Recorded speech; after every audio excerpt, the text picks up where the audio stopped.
So chapter 3 continues to build on chapter 2 with this idea of imagination, and the title of chapter 3 is Of the Consequences or Train of Imaginations.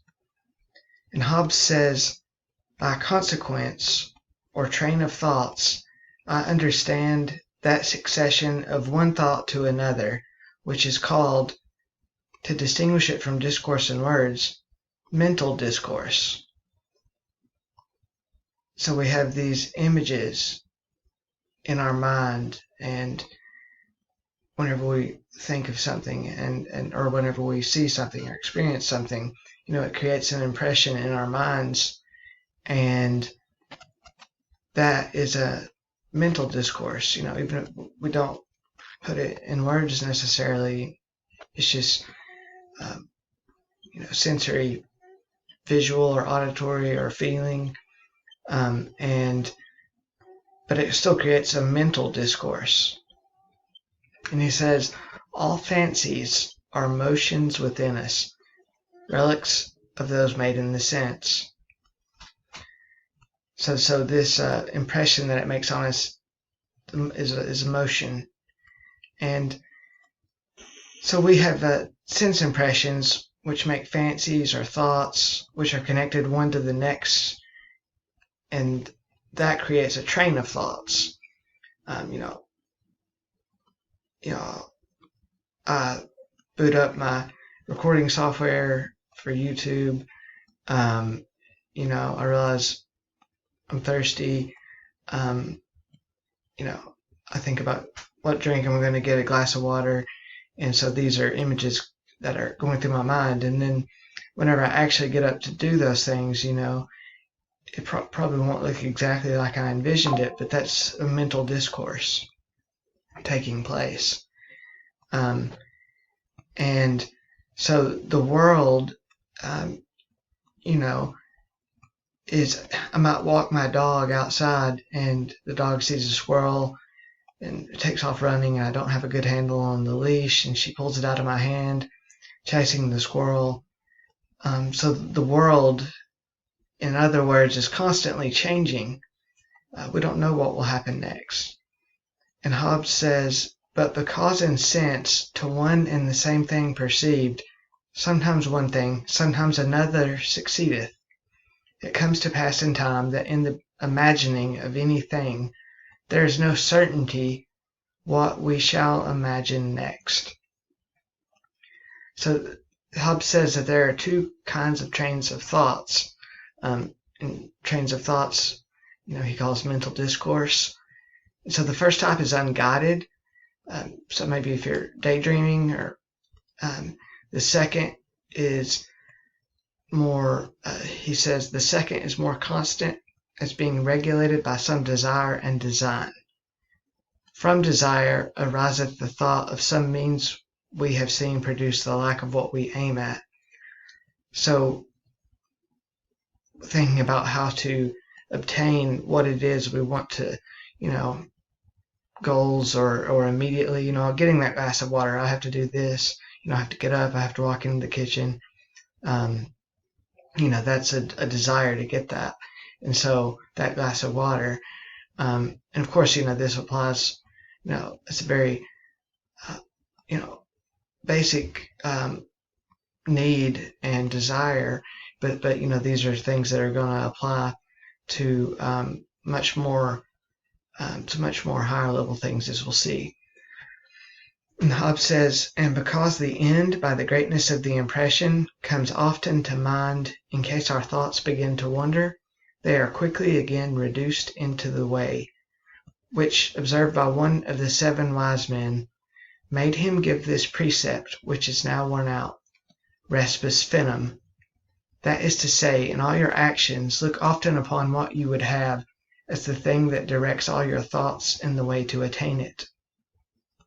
So that's a wonderful quote there, and I'd never heard respus finem.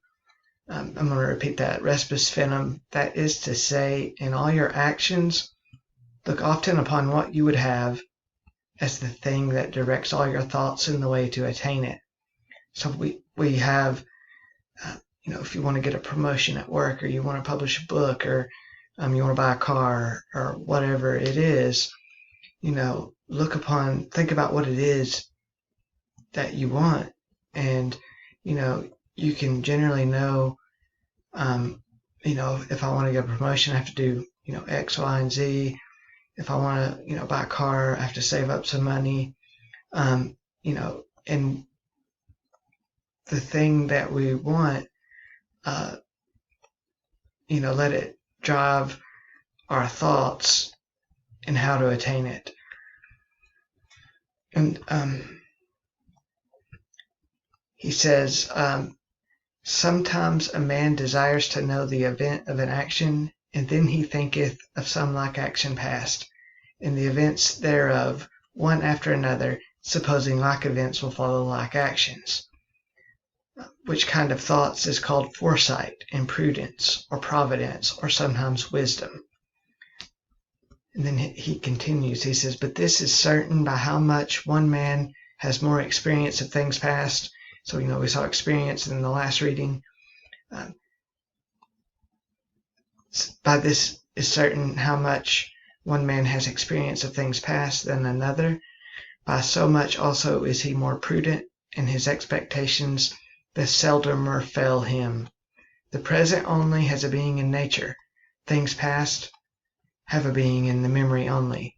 But things to come have no being at all, the future being but a fiction of the mind, applying the sequels of actions past to the actions that are present, which with most certainty is done by him that has most experience, but not with certainty enough.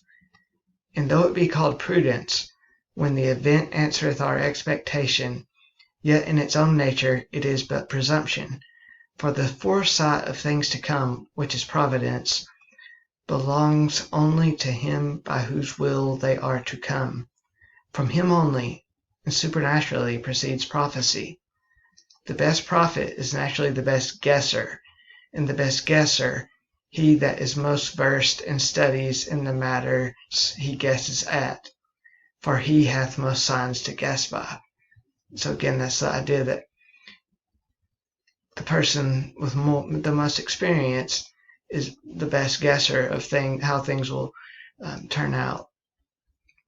He says, and therefore he that has most experience in any kind of business has most signs, whereby to guess at the future time, and consequently is the most prudent, and so much more prudent than he that is new in that kind of business, as not to be equaled by any advantage of natural and extemporary wit, though perhaps many young men think the contrary.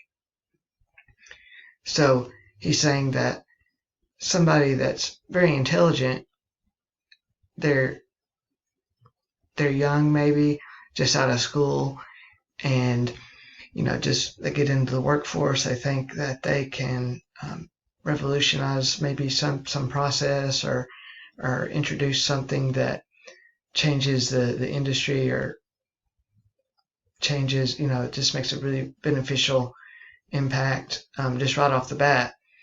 But Hobbes is saying that no, the man with more experience is better suited, or better prepared to succeed in whatever activity it is. The smart kid, he'll have experiences over time, and be prepared to introduce that process or impact that he's probably not ready to do when he first starts working in the world. And Hobbes says, there is no other act of man's mind that I can remember naturally planted in him, so as to need no other thing to the exercise of it, but to be born a man, and live with the use of his 5 senses. Those other faculties, of which I shall speak by and by, and which seem proper to man only, are acquired and increased by study and industry, and of most men learned by instruction and discipline, and proceed all from the invention of words and speech. For besides sense and thoughts, in the train of thoughts, the mind of man has no other motion, though by the help of speech and method. The same faculties may be improved to such a height as to distinguish men from all other living creatures.